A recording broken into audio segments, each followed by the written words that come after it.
నా ఉద్యమ ప్రస్థానానికి సంబంధించి వారికి ఉన్న జ్ఞానం గది, వారి జ్ఞానానికి నా జోహార్లు. నా ఉద్యమ ప్రస్థానానికి సంబంధించి వారికి ఉన్న జ్ఞానం గదే అని చెప్పి నేను భావిస్తాను. ఇక రెండో విషయం అంటారా, ఇతర కార్యక్రమాలకు సంబంధించి, ఇతర విషయాలకు సంబంధించి వారు మాట్లాడింది మనకు చాలా స్పష్టంగా కనపడింది. ఆ మాటలు ఇవాళ కొత్తగా కవిత గారు మాట్లాడిన మాటల్లో కొత్త విషయాలు ఏం నాకు కనపడలేదు. కేసీఆర్కి బద్ధ శత్రువులుగా వ్యవహరిస్తున్న వాళ్ళు, కేసీఆర్ క్యారెక్టర్ను అసాసినేట్ చేయాలని చెప్పి దశాబ్దాలుగా ప్రయత్నం చేస్తున్న వాళ్ళు,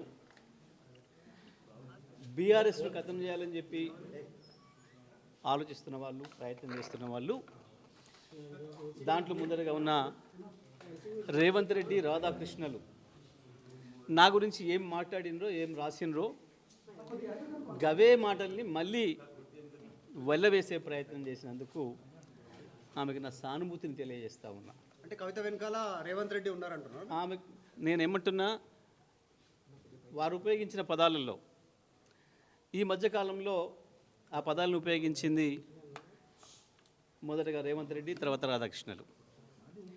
అదే పదాలని ఇవాళ మీరు వారి మాటల్లో చూసినారు, మీకు స్పష్టంగా కనబడుతుంది. కేసీఆర్ శత్రువుల చేతుల్లో వాళ్ళు మాట్లాడుతున్న ఆయుధాలని, వాళ్ళు మాట్లాడుతున్న మాటల్ని తాను తీసుకుంటున్నందుకు, తను వల్లెవేస్తున్నందుకు, అవి వాడుతున్నందుకు నేను ఆమెకు సానుభూతి తెలియజేస్తా ఉన్నా.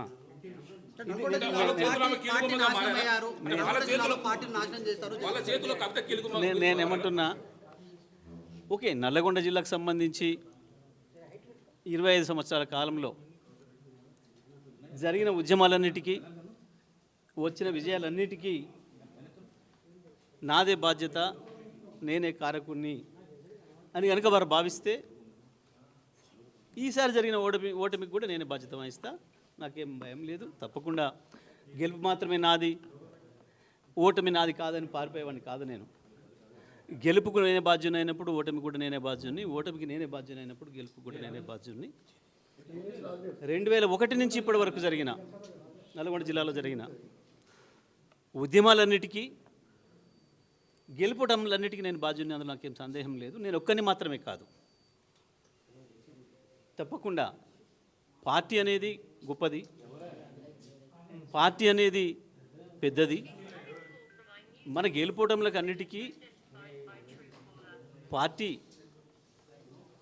ఉంటుంది తప్ప మనం వ్యక్తులుగా ఏదో చేస్తామని ఎవరు అనుకుంటే అది వాళ్ళ భ్రమ. కొంతమంది తమకు తాము ఎక్కువ ఊహించుకొని ఏదేదో అయిపోతారు. కానీ నేను అట్లా అయిపోను కాదు. నేను పార్టీ సైనికుడిని, పార్టీలో క్రమశిక్షణ గల సైనికుల్ని 25 ఏళ్ళుగా. ఆ విషయం కేసీఆర్ గారే ఎన్నో సందర్భాల్లో చెప్పాను, మీ అందరి సాక్షిగా. కాబట్టి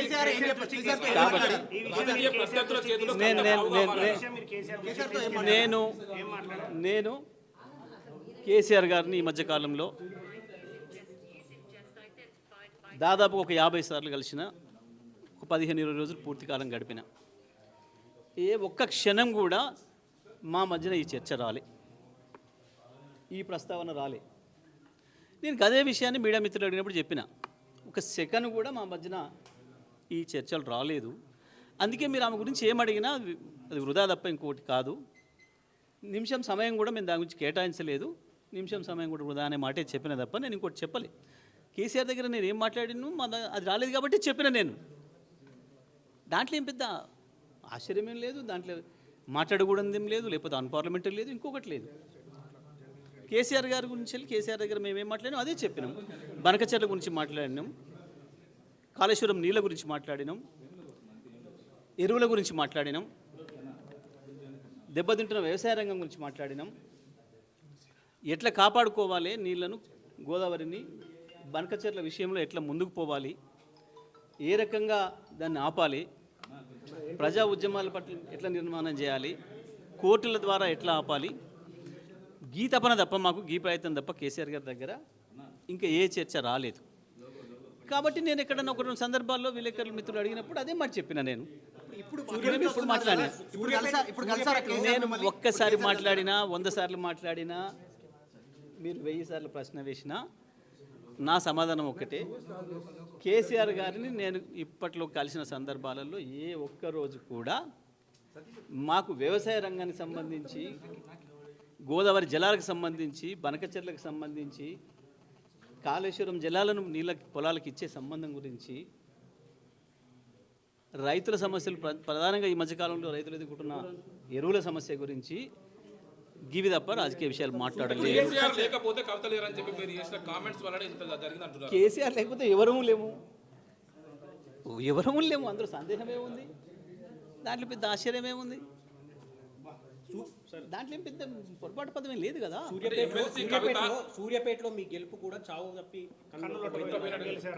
కావచ్చు, కొంతమంది అసలే గెలవలేదు కదా, దాని గురించి ఏమంటారు మరి. అంటే రాజకీయ పద్ధతిలో సరే చావు తప్పితో పోయిదో ఏదో ఒకటి అయింది, గెలిచినా కదా, మరి అసలే ఓడిపోయిన గురించి అడగపోయారు మీరు, అది ఎందుకు జరిగింది అని. జగదీష్ రెడ్డి గారు ఒకవైపు రాజకీయ పద్ధతుల చేతిలో ఎమ్మెల్సీ కవిత పావుగా మారారా? నేనేమంటున్నా, నేను చాలా క్లియర్గా చెప్పిన, నా ట్వీట్లోనే చెప్పిన, వాస్తవానికి మీకు ఈ శ్రమ లేకుండా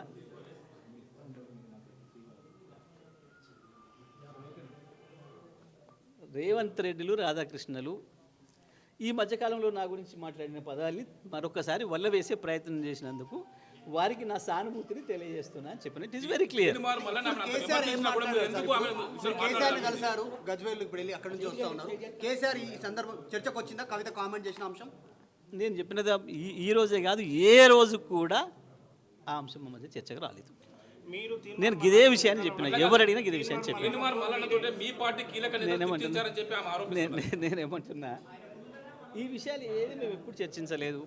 సరే ఆమె అన్నది కూడా నేను ఇప్పుడు మీరు అంటారు కదా, అది వినలేదు నేను. ఆ విషయం మరి ఆ విషయం నేను వినలేదు. అంటే ఒక మామూలుగా బీఆర్ఎస్ పార్టీ నేతగా, ఒక కేసీఆర్ సైనికుడిగా మీరు ఆమె పైన అంత హార్ష్ కామెంట్ చేస్తే మీరు ఎందుకు సపోర్ట్గా మాట్లాడలేదు? ఆమె అదే అంటుందా? ఇది మరి నేను చూడలేదు ఆ విషయం, నేను చూస్తుంటే మాట్లాడేవాడిని. బహుశా నేను ఆ 2-3 డేస్ నేను మీడియాకి అందుబాటులో లేనట్టున్నా, చూడలేదేమో నేను బహుశా. Right, thank you. అసలైన తొలి వెలుగు. ఫాలో వాట్సాప్ @తొలి వెలుగు official.